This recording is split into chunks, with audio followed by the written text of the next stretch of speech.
سلام دوست عزیز، خدا کنه که جور و صحتمند باشین، هر جان باشین، دور از گزند روزگار باشین.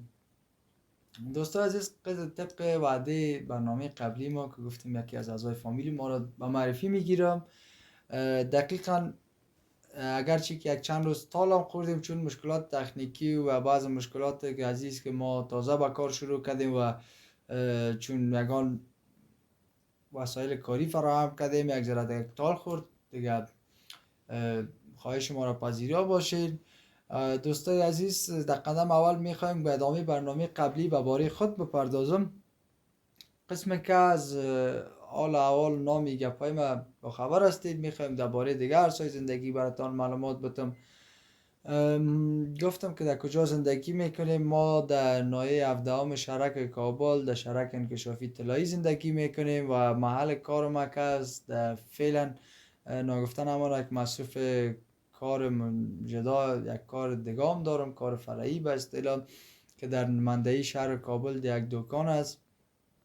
البته اوجام در انشالله منتظر برنامه های بعدی باشین، یک برنامه از اوجام شاید داشته باشیم. با محل کار خود شما را آشنا میکنم و ما الحمدلله در فامیل 14 نفر زندگی میکنیم. البته این 14 نفر گفتم یک راز باشه، باز بعدا دوست براتان باز تمام محتویات چه براتان میگم که 14 نفر چرا 14 نفر. در فامیل یک برادر دارم، 2 تا خواهر دارم. البته مادر پدرم الحمدلله زنده هستن، همراه ما زندگی میکنن و جای خوشی است. بی ما همراه ماست، بابی ما همراه ماست، 2 تا کاکای ما همراه ماست، 2 تا عمیم همراه ماست. البته فامیل ما کلان بوده، خب بعضی هایشان عروسی کردن. خب فعلا همین تعداد محدود دیگه دور هم جمع می باشیم. خب دوستای عزیز، قسمی که وعده داده بودیم که یکی از اعضای خانواده ما را معرفی میکنم.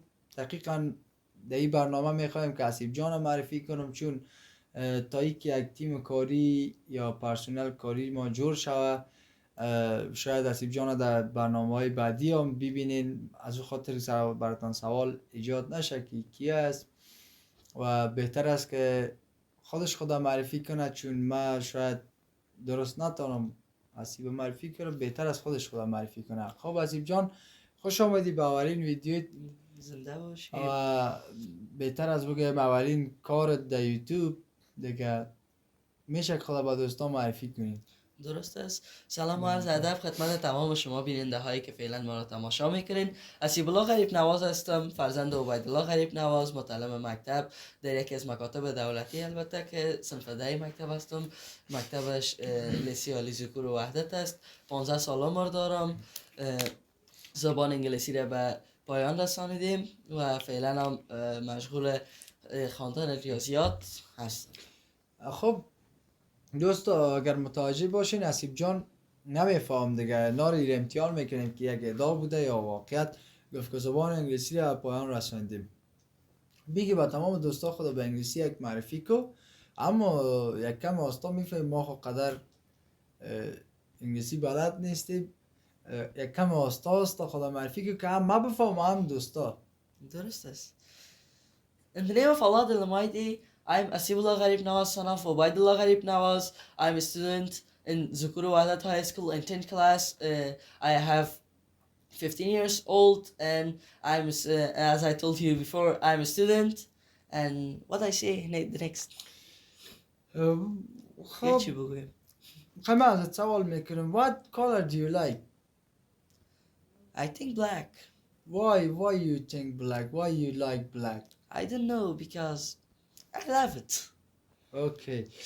خب بسیار خوب. اسیب جدید به اثبات رساندی که ادعایی که میکنی درست بوده. خب اسیب جان، به سال تعلیمی 1403 سال بعدی چی برنامه ها داری، چی کارها روی دست داری که باید انجام بدی؟ برنامه‌های زیاد پلان دارم. اولی که درس‌های مکتب ما مضامین صنف ده مکتب که بسیار مهم است، از خاطر که نمراتش به نمرات 3 ساله همچنان به شهادتنامه میرسه.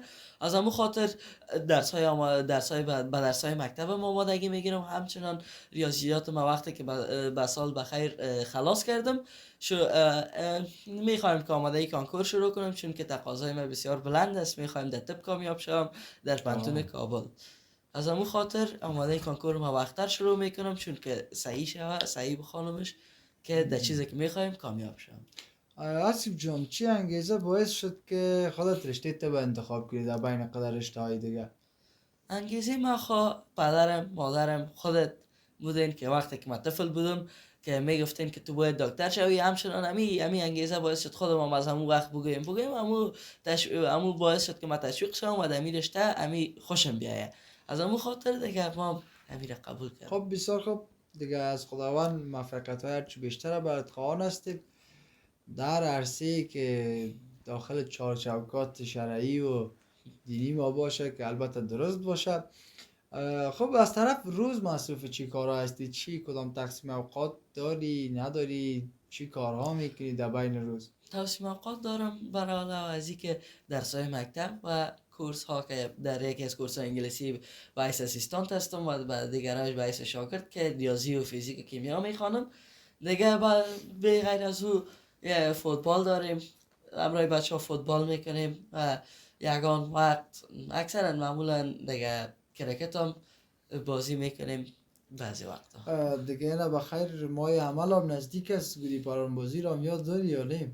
امسال تصمیم داشتم که گودی پران بازی را ترک کنم، مگم که اوضاع را میبینم نخواد. دوستا اسیب جان هم یک کمک شوقی معلوم میشه دیگه، نمیفهم باش که پرسار کنیم. اسیب جان، از حیوانات اهلی خانگی چی داری؟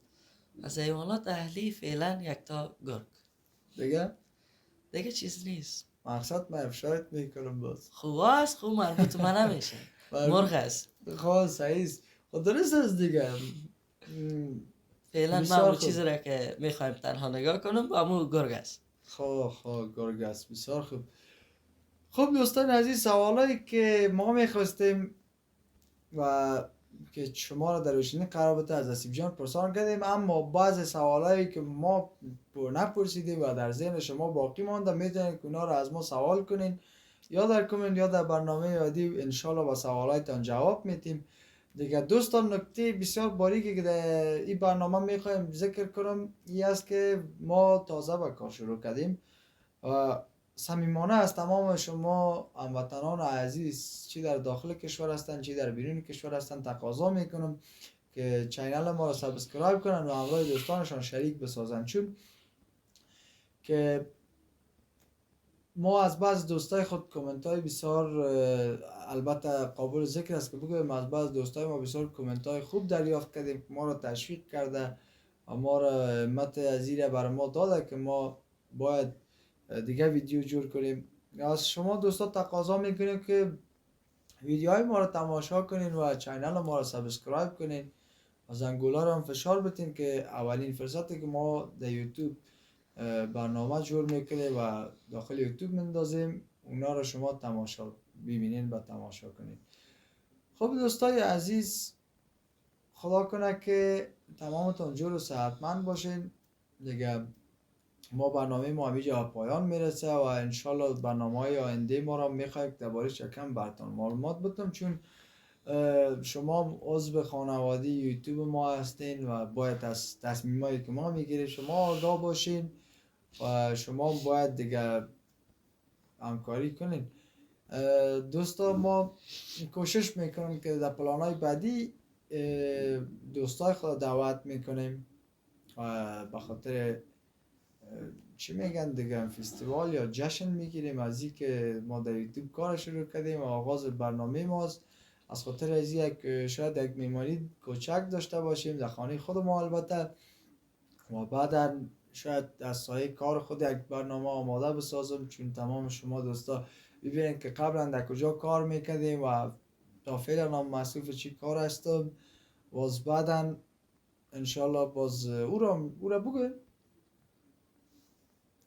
بیا ویش نگفته بانه آوش همین بهتر است. دو برنامه ما را که- بهتر از بفهمن دیگه. دوستا به سوانه منتظر باشین، ما هم انشالله کوشش میکنیم به زودترین فرصت برنامه های خود داخل یوتیوب بانیم، چرا که تمام شما دوستان که خصوصا کسایی که در خارج از کشور هستن اونا بسیار از به اصطلاح ما اینجا که اگر زندگی کنی میمانی و رفت آمد و دگان ختم و خیرات و عروسی ها دعوت می باشی، میری همراه فامیلای نزدیک و دور دید و وادیت میکنی، قصه میکنی. اما بیچاره کسایی که در خارج هستن متاسفانه که از این گپا به اصطلاح محروم هستن. اونا زیادتر به برنامه های فرهنگی، برنامه های خانوادگی نیاز دارن.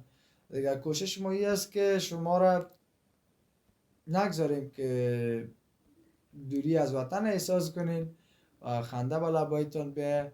دیگه دوستان عزیز برنامه ما اینجا به پایان دیگه میرسه. عتیق جان در آخر برای خودت یک گفتنی دارم دیگه به بیننده هم که یک به فارسی خود ضرب المثل میگیم، به انگلیسی پروورب never give up. هیچگاه تسلیم نشوی به خودت بود. و دیگه به بیننده ها یک گفتنی دارم که لطف نموده صفحه ما را لایک و فالو نمایید و گفته عتیق جان زنگوله را فشار بدید. تشکر عزیز جان. دوستان وقت خوش و خورم داشته باشین، هر جای باشین خوشحال و موفق و کامگار باشین و سلام.